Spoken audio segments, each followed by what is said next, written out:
Bismillahirrahmanirrahim. Assalamualaikum warahmatullahi wabarakatuh. Waalaikumsalam.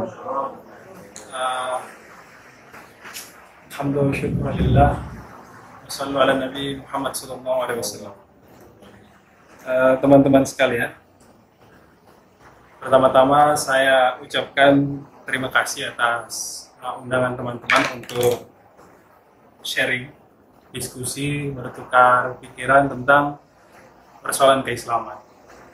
Kedua, saya juga tidak lupa minta maaf karena yang seharusnya ini jam 2 ya, saya datang agak terlambat, tapi alhamdulillah memang kita sama-sama terlambat. Jadi saya tidak perlu khawatir untuk minta maaf yang selanjutnya. Nah, jujur saja tema-tema yang dibicarakan menarik perhatian saya lihat luar biasa karena ada keseriusan untuk coba membicarakan tentang persoalan Islam di bulan Ramadan. Hanya memang saya lihat bahwa tema yang diberikan kepada saya ini tidak main-main. Bicara tentang melacak akar, terus dikaitkan lagi dengan gerakan perlawanan, kolonialisme, dan lain-lain. Sebenarnya saya merasa bahwa ini persoalan yang kalau saya lihat dari tour yang diberikan teman-teman, saya yakin bahwa teman-teman juga sudah tahu banyak tentang hal ini. Di situ saya lihat bagus betul tour membahas bagaimana keterkaitannya dengan cerita jaringan ulama. Kemudian ada cerita tentang perkembangan pemikiran di Timur Tengah. Kemudian di belakang apalagi itu saya lupa tentang kasus-kasus. Hanya mungkin saya sedikit mengurangi cerita tentang kasus-kasus. Saya disuruh bercerita tentang akar pemikiran Islam dan di sini pakai istilah dan loh ya, benar nggak?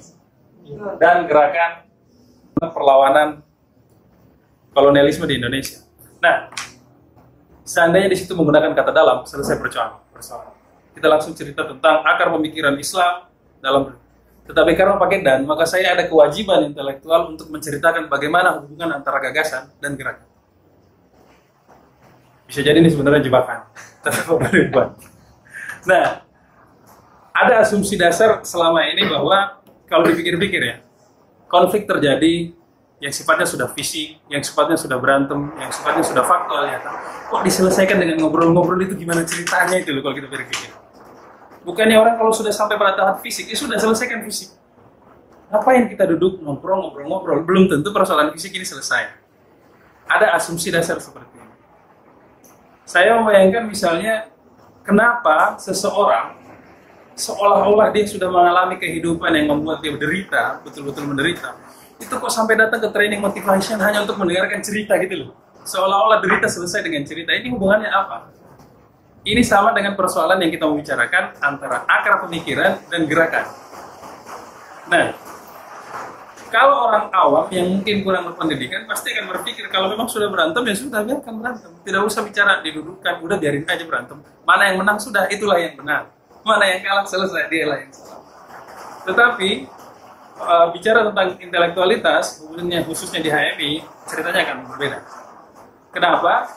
Persoalan inilah yang sempat disinggung oleh Nurholis Majid dengan mengatakan bahwa ada keyakinan bahwa perbuatan seseorang itu selalu didasarkan pada apa yang dia pikirkan. Itu kenapa, baik itu sifatnya tertulis maupun tidak tertulis. Itu kenapa sekalipun seseorang sudah sampai pada bentrok fisik, solusinya itu bukan dengan diadu, yang menang yang berkuasa dan yang kalah menjadi pecundang, tetapi membuat mereka duduk bersama, membicarakan apa yang mereka pikirkan, karena sebenarnya perbuatan mereka itu tidak lebih dari apa yang mereka pikirkan. Nah, ketika misalnya kita mau tarik tentang persoalan akar pemikiran Islam, maka tentu saja sebenarnya hubungannya tidak sesederhana itu. Ini tidak langsung saja antara perbuatan dan pemikiran. Ada beberapa lapis-lapis pemikiran yang kemudian sampai antara dasar pemikiran sampai ke perbuatan. Menarik misalnya menyimak adegan teman-teman pernah juga bersentuhan, misalnya pemikiran tentang Murtada Mutahari terkait tentang epistemologi. Di situ juga berangkat pada persoalan yang sama, bahwa perbuatan ini lahir dari sesuatu yang disebut sebagai ideologi. Ideologi inilah yang kemudian mendasari pemikiran seseorang dari segi action dia. Jadi ideologi tidak hanya terkait dengan pure gagasan, tetapi juga terkait dengan planning dia, rencana gerak dia, atau model-model aksi yang akan diterapkan. Ideologi ini lahir dari mana? Ideologi ini lahir dari sesuatu yang lebih mendasar di bawah dia yang disebut sebagai pandangan dunia. Ini biasa juga disebut sebagai Weltanschauung. Ini konsep-konsep dasar yang biasanya terkait dengan pandangan-pandangan tiga persoalan mendasar.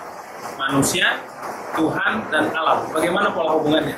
Ini yang sempat misalnya dibahas dalam nilai dasar perjuangan. Jadi keliru juga ketika ada yang berpikir bahwa nilai dasar perjuangan kita itu hanya nilai-nilai dasar loh ya, maksud saya.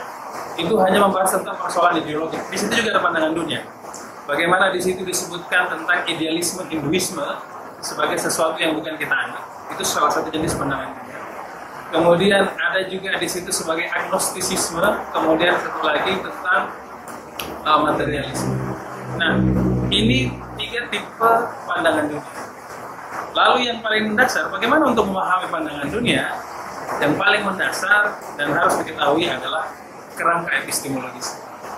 Jadi kerangka epistemologis ini kemudian membangun yang namanya pandangan dunia membangun ideologi, dan ideologi baru sampai pada pemikiran.